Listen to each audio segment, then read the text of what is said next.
Hello नमस्कार दोस्तों, तो मेरा नाम है सौरभ और आप सभी का स्वागत है Saurabh blogging support YouTube channel में। आज की वीडियो बहुत ही ज्यादा इंटरेस्टिंग होने वाली है क्योंकि ब्लॉगिंग की सीरीज ये कंटिन्यूअस चल रही है और इस सीरीज में मैंने आपको बहुत सारी इन्फॉर्मेशन बताई। मैंने लास्ट वीडियो में आपको इंस्टेंट इंडेक्सिंग के बारे में बताया, तो अगर अभी अब तक आपने वो वीडियो नहीं देखी तो वो वीडियो देख लो, क्योंकि आपके ब्लॉग पोस्ट को गूगल में रैंक करने के लिए बहुत ही ज्यादा वो इम्पोर्टेंट है। अब जब मैं रैंक करने की बात करता हूँ तो बात आती है सर्च कंसोल की। तो सर्च कंसोल क्या है, सर्च कंसोल क्यों होता है, सर्च कंसोल में हम अपनी वेबसाइट का क्या करते हैं, क्या ये सब अभी तक आप लोगों को पता है? डैम श्योर अभी तक आप लोगों को नहीं पता है, क्योंकि मैंने आप लोगों को सर्च कंसोल का कुछ भी नहीं बताया। मैंने आपको सीधे वेबसाइट बनवाई और साइट किट से आपके सर्च कंसोल में वेबसाइट ऐड करवा दी। अब मैंने आपका सारा काम आसान कर दिया था, तो अब मुझे लगा कि आपको जब इतना सब सीख गए हो तो आपको ये तो पता होना चाहिए कि सर्च कंसोल क्या होता है, क्योंकि आगे को अगर कोई एरर आ गई तो सर्च कंसोल पे आप कैसे फिक्स करोगे। सर्च कंसोल में जो एरर आ रही है अगर आप लोग उन्हें फिक्स नहीं करोगे तो आपकी वेबसाइट रैंक नहीं होगी, आपकी वेबसाइट पर ट्रैफिक नहीं आएगा। तो बहुत सारी चीजें हैं सर्च कंसोल के अंदर जो आपको पता होना जरूरी है। सिर्फ साइट को सर्च कंसोल में ऐड कर देना ही यहाँ तक काम खत्म नहीं हो जाता। सर्च कंसोल के अंदर आपको बहुत सारी चीजें जाननी जरूरी होती हैं। तो आज की वीडियो में मैं आपको वही बताऊंगा कि वो क्या चीजें हैं सर्च कंसोल में जो आपको बहुत ज्यादा जानना जरूरी है। और मैं आपको एक बेसिक सी बात बता दूं कि सर्च कंसोल हमारी वेबसाइट का मेंटेनेंस मोड है। मेंटेनेंस मोड मतलब कि हमारी साइट की परफॉर्मेंस, साइट में क्या दिक्कत है, कुछ भी सारी चीजें आपको सर्च कंसोल ही बताता है। और सर्च कंसोल वो जरिया है जिसके थ्रू आप अपनी वेबसाइट को गूगल पे इंडेक्स करवा सकते हो। अगर आप लोग सर्च कंसोल में अपना डोमेन ऐड ना करो तो आपकी साइट क्या है गूगल जानता भी नहीं और शायद वो गूगल पे कभी रैंक भी नहीं करेगी। अगर आप लोग ऐसा बगैर सर्च कंसोल के रैंक करके दिखा दो तो मैं ये इस चैनल पे भैया ये अपना ब्लॉगिंग का बात बताना छोड़ दूं। तो सर्च कंसोल बहुत इंपॉर्टेंट हिस्सा है ब्लॉगिंग का। तो आज मैं आपको उसी वही सारी चीजें बताऊंगा सर्च कंसोल के बेसिक्स। सर्च कंसोल एक्चुअल में क्या है और सर्च कंसोल एक स्टेप बाय स्टेप चीजें बताऊंगा। तो सारे चीजें सीखो और जानो, ये आपकी वेबसाइट के लिए बहुत ही ज्यादा इंपॉर्टेंट है। और कुछ चीजें जो एरर आ जाती हैं वो कैसे फिक्स होंगी ये भी आप लोग धीरे धीरे जान जाओगे। तो आप चलते हैं अपनी कंप्यूटर स्क्रीन में और आपको सब कुछ समझाते हैं। तो मैंने अपना लैपटॉप ओपन करा। लैपटॉप ओपन करने के बाद हम लोगों को क्या करना रहता है, नॉर्मल सा अपना क्रोम ब्राउजर ओपन करना होता है। और क्रोम ब्राउजर में मैंने आपको अपनी एक वेबसाइट जो मैंने हमेशा ओपन करके रखी है, तो अब मैं क्या कर रहा हूँ कि मैं इस पे सर्च कंसोल ओपन कर रहा हूँ। तो यहाँ पर मैंने गूगल पे सर्च करा सर्च कंसोल। पहले तो मैं आपको बता दूं, मैंने यहाँ सर्च करा सर्च कंसोल, उसके बाद यहाँ आ गया सर्च कंसोल टूल। ये सर्च करते हैं तो सर्च कंसोल की पहली डेफिनेशन जो यही लिखी होती है लेकिन हम लोगों ने कभी नहीं पढ़ी, वो एक्चुअल में क्या लिखी होती है, improve your performance on Google search. तो ये खुद बता रहा है कि मैं आपकी वेबसाइट की परफॉर्मेंस को ही इनहांस करने में मदद करता हूँ आपकी। Search console tool and report help you major your site search traffic and performance, fix issue and make your site shine in Google search result. तो अगर आप लोग सर्च कंसोल को अभी तक डेफिनेशन नहीं जानते थे तो आप यही पढ़ के सर्च कंसोल को समझ सकते हो। अब इसके आगे की बात मैं आपको स्टार्ट नाउ पर क्लिक करके समझाऊंगा। तो आप जैसे ही देखोगे मैंने यहाँ पर सर्च कंसोल ओपन करा, तो सर्च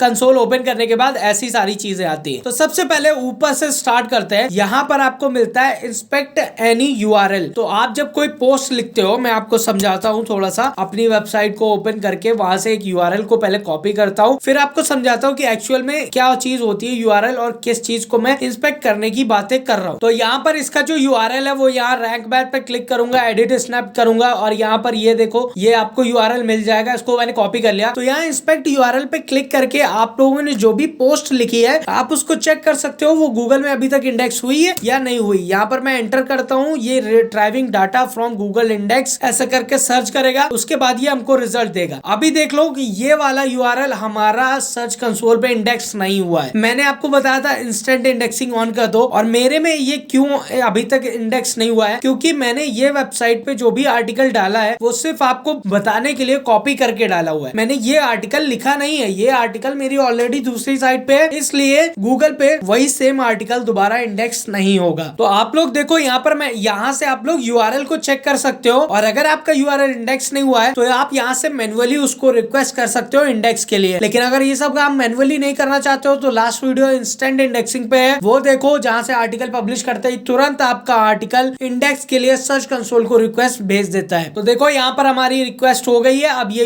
यूआरएल सबमिट हो गया है, क्रॉलर आएगा, इसे चेक करेगा और उसके बाद आपकी साइट का बताएगा सब कुछ। ठीक है, उसके बाद आप लोगों को यहाँ पर एक सर्च कंसोल इनसाइड का ऑप्शन देखने को मिल जाएगा। इस पे क्लिक करोगे तो ये आपकी वेबसाइट का एक अलग से यहाँ पर साइट ओवरव्यू खोल देता है, जहां पर आपको ये दिखाएगा आपके जो भी टॉप रैंकिंग आर्टिकल हैं वो सारे यहाँ पर शो करेगा उनकी एवरेज पोजीशन के साथ। तो यहाँ पर सिर्फ मेरा डोमेन नेम जो लोग अभी तक सर्च कर रहे हैं वो यहाँ पर 1.8 पोजीशन पे आ रहा है टॉप 5 रिजल्ट्स में, तो वो ये चीज यहाँ पर शो करता है। ठीक है, उसके बाद नीचे आ जाता है यहाँ पर परफॉर्मेंस की बात की ये चीज क्या है। तो परफॉर्मेंस में आपको बता दूं कि आपकी वेबसाइट पे जो भी क्लिक्स आते हैं वो यहाँ पर दिखाता है, जो भी ऑर्गेनिक क्लिक आते हैं, जो भी ऑर्गेनिक व्यूअर्स होते हैं, जो भी लोग आपकी वेबसाइट को विजिट करते हैं वो सारा यहाँ परफॉर्मेंस के सेक्शन में दिखाता है। अब अगर आप लोग इसको फुल रिपोर्ट कर दोगे तो ये परफॉर्मेंस वाला बटन एकदम ओपन होके आ जाएगा। देखो ऐसे कर लो या यहाँ से परफॉर्मेंस करो, यहाँ पर आपका एकदम ये सारा ओपन होके आ जाता है। तो परफॉर्मेंस में आपको यहाँ पर कुछ चीजें देखने को मिलेंगी। Search type web last 3 month, तो ये 3 मंथ का डेटा यहाँ पर दिखा रहा है, आप इसे चेंज कर सकते हो, लास्ट 7 डेज कर सकते हो, लास्ट 20 डेज, मोस्ट रिसेंट। आप अपनी कस्टम डेट भी सिलेक्ट कर सकते हो कि किस डेट से किस डेट का डेटा आप लोग देखना चाहते हो। उसके बाद बात करते हैं इंप्रेशन क्या है। इंप्रेशन वो है कि जब हम लोग गूगल पे सर्च करते हैं, चलिए मैं आपको ये सर्च करके दिखाता हूँ, PUBGtricks.in।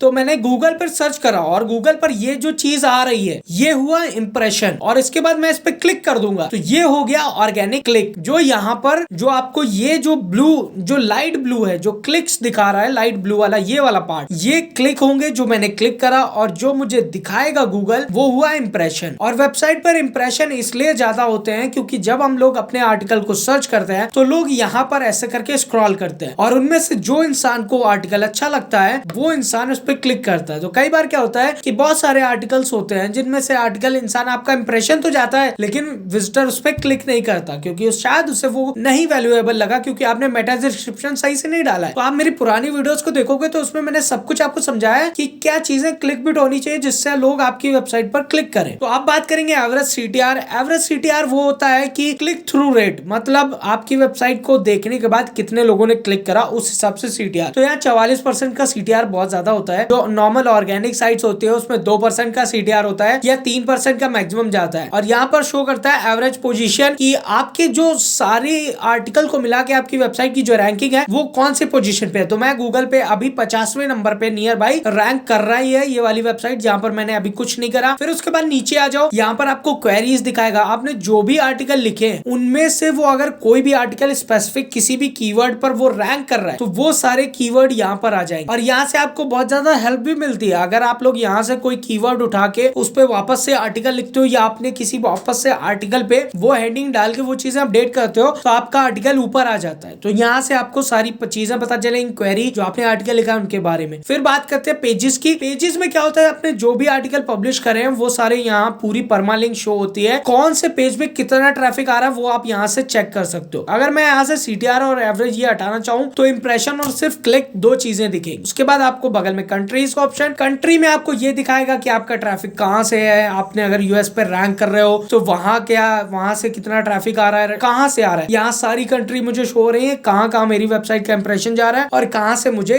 क्लिक आ रहे हैं। तो सबसे ज्यादा क्लिक मेरे इंडिया से है। उसके बाद आपको यहाँ पर डिवाइसेस आ जाएगा। डिवाइसेस में ये दिखाता है कि मोबाइल, डेस्कटॉप, टैबलेट कहाँ से विजिटर्स आपकी वेबसाइट पर आ रहे हैं। तो मेरी वेबसाइट पर डेस्कटॉप और मोबाइल से आ रहे हैं, टैबलेट से एक भी बंदा अभी तक नहीं आया। उसके बाद सर्च अपीयरेंस आता है, यहाँ पर अभी डेटा नहीं है। सर्च अपीयरेंस का डेटा यहाँ पर आपको दिखाता है, इंप्रेशन, क्लिक और पोजीशन जो आपकी होती है सर्च रिजल्ट में गूगल में। उसके बाद डेट दिखाएगा, यहाँ पर डेट के अकॉर्डिंग आपका पूरा डेटा दिखाएगा कि कौन सी डेट को कितने क्लिक आए, कितना इंप्रेशन गया और क्या पोजीशन है उस दिन आपके आर्टिकल की, मतलब पहले पे था, दूसरे पे था, तीसरे पोजीशन पे था, वो सारी चीजें। तो यहाँ की ये सारी। उसके बाद यूआरएल इंस्पेक्शन जो 3rd नंबर बताया था मैंने वो यहाँ पर आ जाता है। यहाँ से आपको मैंने बताया कि आप अपनी किसी भी यूआरएल को चेक करते हो कि वो गूगल पे इंडेक्स कर रहा है या नहीं। उसके बाद यहाँ पर आ जाता है पेजेस का ऑप्शन जो ये कुछ इस तरह से है। तो यहाँ पर ये दिखाता है कि आपके कितने पेजेस इंडेक्स हैं, कितने नहीं इंडेक्स है और उसके सारे स्पेसिफिक यहाँ पर आपको रीजन भी बताया है। तो आप उन सारे रीजंस को यहाँ पर जाके चेक कर सकते हो किस पे क्या एरर है, कौन सा क्रॉल नहीं हो पाया है, डुप्लीकेट है या कुछ भी ऐसा कुछ है। तो आपको यहाँ से वो सारी चीजें पता चलेंगी। उसके बाद आता है यहाँ पर साइट मैप। तो साइट मैप मैंने आपको बताया था कि यहाँ पर साइट मैप क्या चीज होती है कि हम लोग जो साइट मैप होता है वेबसाइट का एक स्ट्रक्चर होता है। तो साइट मैप मैं ओपन करता हूँ तो वेबसाइट का जो साइट मैप है यहाँ पर देखो कुछ इस तरह से आपको शो हो रहा है। तो जो भी आर्टिकल पेजेस कैटेगरी है वो साइट मैप के अंदर एक स्ट्रक्चर फॉर्म में आता है। तो हम लोगों ने साइट मैप को मैन्युअली एंटर नहीं करा था, हम लोगों ने अपनी साइट मैप को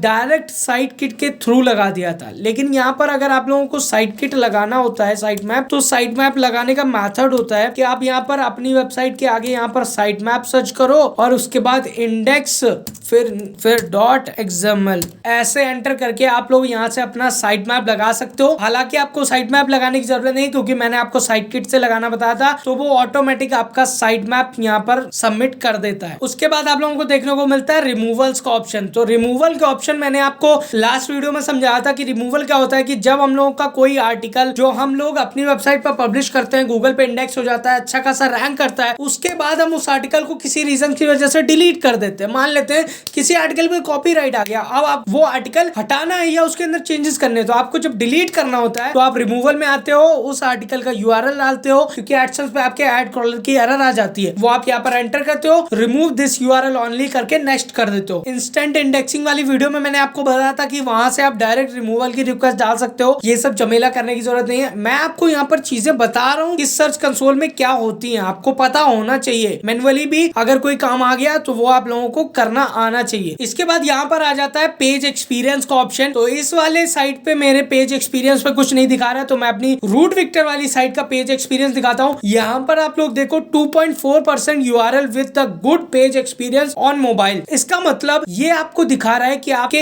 इतने यूआरएल हैं जो मोबाइल यूजेबिलिटी HTTPS है, वो जो चीजें हैं वो आपकी कितनी % अच्छी है मोबाइल पे। आप लोग जो आर्टिकल पब्लिश कर रहे हो, जो यूआरएल है, वो मोबाइल पे कितने सही व्यू दे रहे हैं, मोबाइल पे कितना अच्छा दिखा रहे हैं, तो वो सारी चीजें आप लोगों को पेज एक्सपीरियंस में देखने को मिलती है और यहाँ पर सारे डेटा आप लोगों को देखने को मिल जाता है। इसके बाद आता है कोर वेब वाइटल्स। तो कोर वेब वाइटल्स में अगर आप लोग क्लिक करोगे, उसके बाद ओपन रिपोर्ट पे करोगे, तो आप लोगों को यहाँ पर पता चलेगा कि कितने आपके यूआरएल पुअर हैं और या कितने यूआरएल आपके जो हैं वो अच्छे नहीं है, नीड इंप्रूवमेंट है। तो यहाँ पर देखो मेरे 25 यूआरएल हैं जो LCP है, लार्जर कंटेंट है, पेंटफुल है, जिसमें मैंने बहुत ज्यादा इमेजेस यूज करी हैं, बहुत ज्यादा टाइम लग रहा है उस पेज को लोड होने में। देखो यहाँ पर लिखा है 2.5 सेकेंड। ऊपर आप लोगों को यहाँ पर पुअर यूआरएल देखने को मिल जाएगा। यहाँ पर आप लोगों को सारी एरर यहाँ पर शो करता है कि एक्चुअल में आपके यूआरएल्स के साथ क्या दिक्कत है। तो आप लोगों को कोई बहुत ज्यादा दिक्कत नहीं है, सारी चीजें आपको सर्च कंसोल खुद बताता है कि कैसे आप अपनी वेबसाइट को एकदम बढ़िया नीट एंड क्लीन और गूगल पे पहले पेज पे रैंक कर सकते हो। बस सारी चीजें यहाँ है, आप लोग उसे देखते नहीं हो, इसीलिए मैं आपको वो सारी चीजें बता रहा हूँ। तो यहाँ से आप अपने यूआरएल्स को सब डिटेल में चेक कर सकते हो कि कौन सा यूआरएल कैसा है, उसमें क्या चीजें दिक्कत है। तो अब आ जाएंगे हम लोग मोबाइल यूजेबिलिटी के अंदर। मोबाइल यूजेबिलिटी में आपको वो सारे यूआरएल्स दिखाएगा कि आपकी वेबसाइट एक्चुअल में मोबाइल में विजिबल है या नहीं है। अगर आपके मोबाइल पे अगर मतलब ऐसा कोई सीन हुआ कि विजिबल नहीं हो रही है या कट रही है बगल से या कुछ भी हो रहा है, तो यहाँ पर वो उसको एरर शो कर देगा और आपको सारी चीजें यहाँ पर शो कर देगा। मैं आपको अपनी दोनों वेबसाइट पर ओपन करके दिखा रहा हूँ। तो यहाँ पर देखो मैंने 4-5 पेजेस डाल रखे हैं, सारे मोबाइल फ्रेंडली हैं और वो अच्छे से शो हो रहे हैं। फिर देखो आप लोग को नीचे यहाँ पर सिक्योरिटी एंड मैनुअल एक्शंस का ऑप्शन मिल जाएगा। तो इसके अंदर आएंगे, यहाँ पर आप लोगों को कोई इशू नहीं है। अगर आपके में कोई दिक्कत होती सिक्योरिटी को लेकर, कोई मालवेयर होता या कुछ भी होता, तो वो सारी चीजें यहाँ पर दिखा देती। कोई भी सिक्योरिटी से लेकर इशू वो आपको यहीं पर शो होगा। उसके बाद यहाँ पर लिंक्स आ जाएंगे, जो आपके यहाँ पर लिंक पड़े हुए हैं, जो भी आपके टॉप लिंक पेजेस हैं, जो भी आर्टिकल आपके रैंक कर रहे हैं, आपकी साइट पर क्या है कैसा है। मैं अपनी दूसरे वाले पे दिखा देता हूँ आप लोगों को यहाँ पर कि कौन से आपके रैंक कर रहे हैं, क्या कैटेगरी आप लोगों ने बना रखी है और किस कैटेगरी में कितना क्या मटेरियल है, वो सारी चीजें यहाँ पर टॉप लिंकिंग टेक्स्ट सब कुछ यहाँ पर आपको शो हो जाएगा। आप लोगों ने कौन से कैटेगरी पे जिस पे ज्यादा लीड्स आ रही हैं, वो सारी चीजें आप लोगों को यहाँ पर शो हो जाती है। उसके बाद आप लोगों को यहाँ पर आ जाएगी सेटिंग का ऑप्शन। सेटिंग के ऑप्शन में हम लोग को कोई छेड़छाड़ नहीं करनी। सेटिंग के ऑप्शन में मैंने इंस्टेंट इंडेक्सिंग वाले में जो बताया था वो बताया था। तो सेटिंग वाले ऑप्शन में आपको आता है रिमूव प्रॉपर्टी का ऑप्शन। तो अगर मैं आपको यहाँ से PUBGTricks.in को हटाना चाहता हूँ तो मैं यहाँ पे रिमूव प्रॉपर्टी पे क्लिक करके उसे यहाँ से परमानेंटली हटा सकता हूँ। उसके बाद सबमिट फीडबैक का ऑप्शन आता है। तो सर्च कंसोल को अगर आपको कोई फीडबैक देना है, आपके में एरर शो हो रही है, तो आप इसको फीडबैक दे सकते हो। फिर अबाउट सर्च कंसोल का ऑप्शन आता है, जिसमें आपको पता चलता है कि एक्चुअल में सर्च कंसोल क्या है, उसका हेल्प और सारी चीजें वीडियो के थ्रू पता चल जाती है। तो इस वीडियो में मैंने सारी चीजें कवर करी और मैंने आपको सारी चीजें मैक्सिमम समझा दी कि एक्चुअल में क्या चीजें क्या होती हैं और कहां पर क्या होता है। सब चीज मैंने सर्च कंसोल के अंदर बेहतर तरीके से बताने की कोशिश करी। इसके बाद मुझे नहीं लगता कि अगर आपके सर्च कंसोल में कोई एरर आएगी तो आप लोग उसे फिक्स नहीं कर पाओगे। तो ये था सर्च कंसोल के बारे में एक डिटेल वीडियो जिसमें मुझे आप सभी को समझाना था कि एक्चुअल में सर्च कंसोल क्या होता है और सर्च कंसोल क्यों आपकी वेबसाइट के लिए इंपॉर्टेंट है। तो आप लोग समझ गए कि आपकी वेबसाइट की